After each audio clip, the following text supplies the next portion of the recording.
Hi. Hello. Today we are going to see the one machine coding question. ఇక్కడ మనం ఏం చేయాలంటే zeros ఉన్న వాల్యూస్ అన్నిటిని అరేలో ఎండ్‌కి మూవ్ చేయాలి. ఇక్కడ మిడిల్‌లో మనకు 0 అనేవి మనం చూసారు కదా! 6 తర్వాత 3 తర్వాత వీటన్నిటిని ఎండ్‌కి ఓన్లీ అన్నీ లాస్ట్‌లో ఉండాలి. It is commonly asked interview question for JavaScript interview.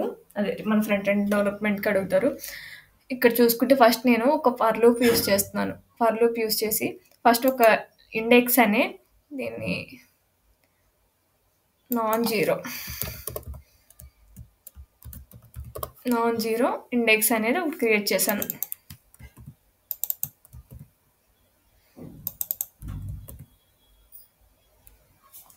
Non zero index అని వేరియబుల్ క్రియేట్ చేసి దానికి 0 ఇనిషియల్ వాల్యూ అసైన్ చేశాను. ఇక్కడ ఫర్ లూప్ యూజ్ చేసి ఇటరేట్ అవుతున్నాను. ఈ ఏరియా మొత్తాన్ని ఒక్కొక్క ఎలిమెంట్ చెక్ చేస్తుంది. Area of i equal to not equal to 0 అయినప్పుడు మనకి ఇన్సైడ్ ఫర్ లూప్‌లో కండిషన్‌లోకి వెళ్ళి ఆ వాల్యూని ఆ పర్టిక్యులర్ ఇండెక్స్ ప్లేస్‌ని ఆ పర్టిక్యులర్ వాల్యూని ఒక ఇండెక్స్ ఇప్పుడు ఇక్కడ మనకి ఇనిషియల్‌గా 0 ఉంటుంది. ఫస్ట్ వాల్యూ ఇది నాట్ ఈక్వల్ టు 0 అయితే మనకు ఆ వాల్యూ అనేది అరే ఆఫ్ iతో రీప్లేస్ అవుతుంది. అలా ఒక్కొక్కటి రీప్లేస్ అవుతా వస్తుంది. అంటే ఇది మొత్తం చెక్ చేసేస్తుందనమాట మనకి. ఇప్పుడు 0 వచ్చింది. 0 వచ్చినప్పుడు మనకి అది ఎక్కడ స్వాపింగ్ జరగదు. ఇన్సైడ్ ఇఫ్‌లోకి వెళ్ళదు. మీకు క్లియర్‌గా ఎక్స్‌ప్లెయిన్ చేయాలంటే స్టెప్ వైస్ ఇక్కడ చూసుకుంటే మనం ఇవి అరే ఆఫ్ i వాల్యూస్, ఇవేమో ఇండెక్సెస్. ఇదేమో నేను తీసుకున్న వేరియబుల్ ఇండెక్స్ అనేది.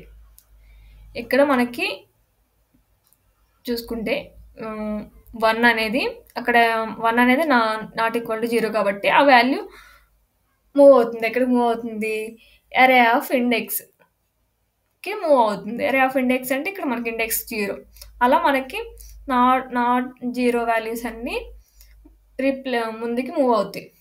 కానీ మనకి 0 వచ్చినప్పుడు మాత్రం ఈ స్వాపింగ్ అనేది జరగదు. స్కిప్ అయిపోతుంది. బికాజ్ అది కండిషన్‌లోకి వెళ్ళదు కదా! అలా మనకి ఇక్కడ కానీ ఇన్సైడ్ నేను ఇండెక్స్‌ని ఇంక్రీజ్ చేస్తున్నాను. కండిషన్ చూసుకుంటే మీరు క్లియర్‌గా ఇక్కడ ఇంక్రీజ్ చేస్తున్నాను కదా! ఇంక్రీజ్ అనేది కూడా మనకు అవ్వదు. ఇన్సైడ్ ఇఫ్‌లోకి వెళ్ళినప్పుడు ఇండెక్స్ సేమ్ ఉంటుంది.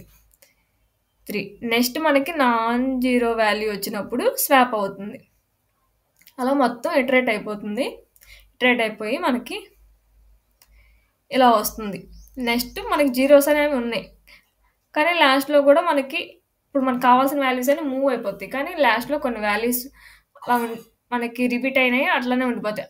మనకు అన్నీ మూవ్ అయిపోయిన తర్వాత మనం again we need to add అంటే ఇప్పుడు మనకి 7 నాన్ జీరో వాల్యూస్ ఉంటే ఆ 7 లెఫ్ట్ సైడ్ మూవ్ అయిపోతాయి. ఇప్పుడు రైట్ సైడ్ మనకి ఎన్ని జీరోస్ వస్తాయి అంటే ఇప్పుడు మనకి మొత్తం వాల్యూస్ 10 అనుకో. 10లో 6 నాన్ జీరో వాల్యూస్. అవన్నీ 6 లెఫ్ట్ సైడ్‌కి మూవ్ అయినప్పుడు రిమైనింగ్ 4 కదా ఉండేది.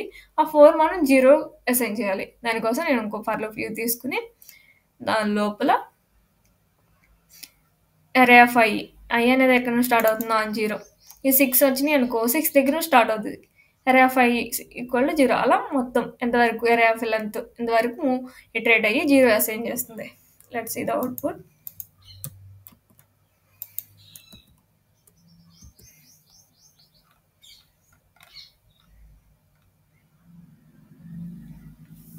సంథింగ్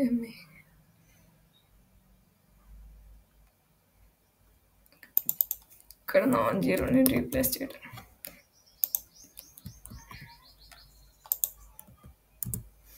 ఇప్పుడు చూసారు కదా 4 జీరోస్ ఉన్నాయి కదా 1 2 3 4 లాస్ట్‌కి వచ్చేసినాయి. This is logic. If you have any doubts please comment below and I will make more videos like coding questions and interview topics. Please subscribe to this channel.